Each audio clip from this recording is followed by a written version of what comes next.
O magandang araw sa ating lahat, magandang araw sa inyo, sa mga chismoso, chismosa dyan. O Ari, basi mainggit duman ka mo. Nag-order nga pala kami ng maraming isaw, maraming batikulon, at nag-order din kami guys ng maraming pakpak ng manok at saka pitso at saka paa. Sa puntong ito guys, sobrang init at gutom na kami. Kaya naman naisipan namin na pumunta dito sa Fafa Makoy Chicken Inasal. Grabe ang pangalan no, Fafa Makoy. O, sa mga nagtatanong dyan kung saan makita ito, makita lang ito guys sa may National Highway dito sa may Barangay Dansuli, Isulan, Sultan Kudarat. Kung papunta ka ng Isulan, makita mo siya sa left side. At this moment guys, char, naka-English ako ba? Char.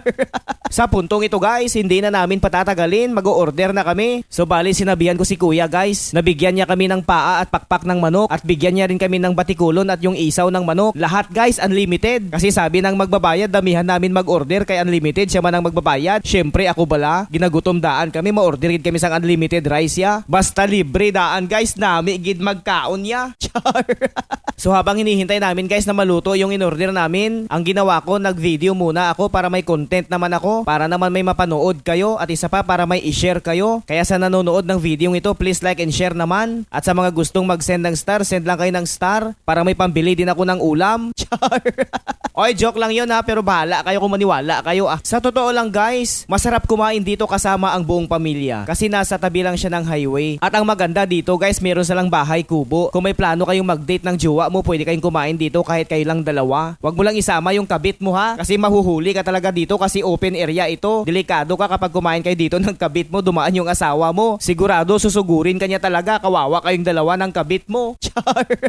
At yun na nga guys, habang nagluluto si kuya ng in-order namin, nag-istorbo muna ako sa kanya. Sabi ko, kuya mag-video muna ako ha. At sabi ko, i-follow mo ako sa aking Facebook. At sinagot naman ako ni kuya. Guys, alam nyo kung anong sinagot niya sa akin? Oo. Wow, grabe ka man kuya. Sa dinami-dami kong sinabi sa'yo, kanina pa tayo nag-uus. Yan lang yung sagot mo sa akin. Huwag kang kabahan kuya, babayaran namin lahat ng in-order namin kahit marami yan. Ayaw ko magharap-harapan tayo sa kapitan kuya, kasi yung magbabayad yan is kapitan din. Char.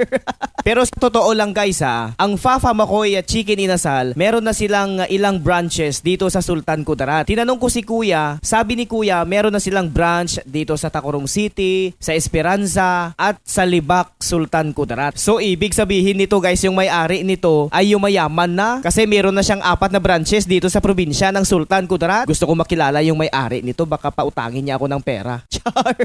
So ayan guys, malapit nang maluto yung in-order natin. Usok pa lang guys, nakakagutom na. Pero sige lang, sabi ko kay kuya, lutuin mo nang mabuti yan kuya para dire-diretso yung kain namin. At habang nagvi-video ako guys, eto si ate nakita ko siya. Tinatrapuhan niya yung dahon ng saging at ginagawa niyang bilog. Napapansin nyo guys no, sa lahat ng mga kainan, lalo na kapag yung mga ganitong kainan, yung ginagamit nilang plat, yung dahon ng saging, which is maganda naman kasi nabubulok siya guys. After mo siyang gamitin, pwede mo na siyang itapon. At isa pa, nakatipid na yung may-ari, nakatulong ka pa sa kapaligiran. Ako, napag-isip-isip ko guys, baka pwede ganito na rin ang gamitin ko sa bahay para wala nang maghuhugas ng plato. Para pagkatapos namin kumain, diretso na lang sa basurahan. O diba, wala nang away na mangyayari. Char. So ayun guys, sa puntong ito hindi pa rin luto yung ating in-order. So ang ginawa ko, vinidyo ko na lang yung bahay kubo. So gusto kong ipakita sa inyo guys yung silong niya. Gawa ito sa nipa, meron pa siyang net, meron din itong ilaw at may basket pa. Perfect na perfect ito guys kapag kumakain kayo dito ng gabi ng jowa o kung asawa mo, o di kaya naman yung kabit mo, kasi hindi masyadong maliwanag guys. Tamang-tama lang yung kanyang dilim. Yung iba kasi dyan mahilig sa dilim, sa ilalim ng puting ilaw. Char.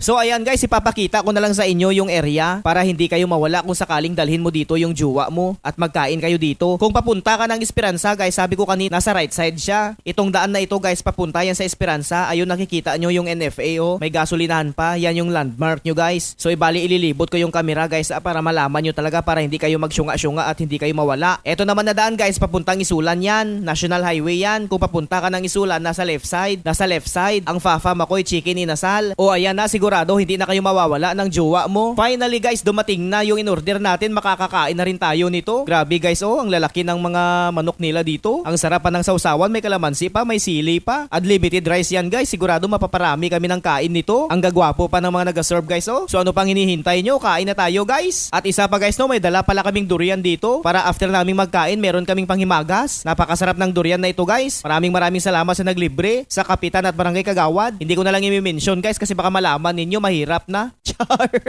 O sa mga nanonood dito ha, wag huwag kalimutang mag-share at kalimutang i-like ang ating video para marami ang makapanood. Sa mga gustong mag-support sa ating channel, baka gusto nyo mag-send ng star, mag-send lang kayo guys kasi yung pinakalayunin ng aking vlog. Gusto kong makatulong sa mga bata guys dito sa Tacurong City kasi maraming mga bata dito na pariwara guys. Gusto ko rin silang pakainin ng masasarap na pagkain guys. Kapag kumikita na yung ating channel guys, yun talaga yung una kong gagawin. Pangako ko talaga yung sa aking sarili. Maraming salamat sa panonood sa video ko guys ha. See you sa next video.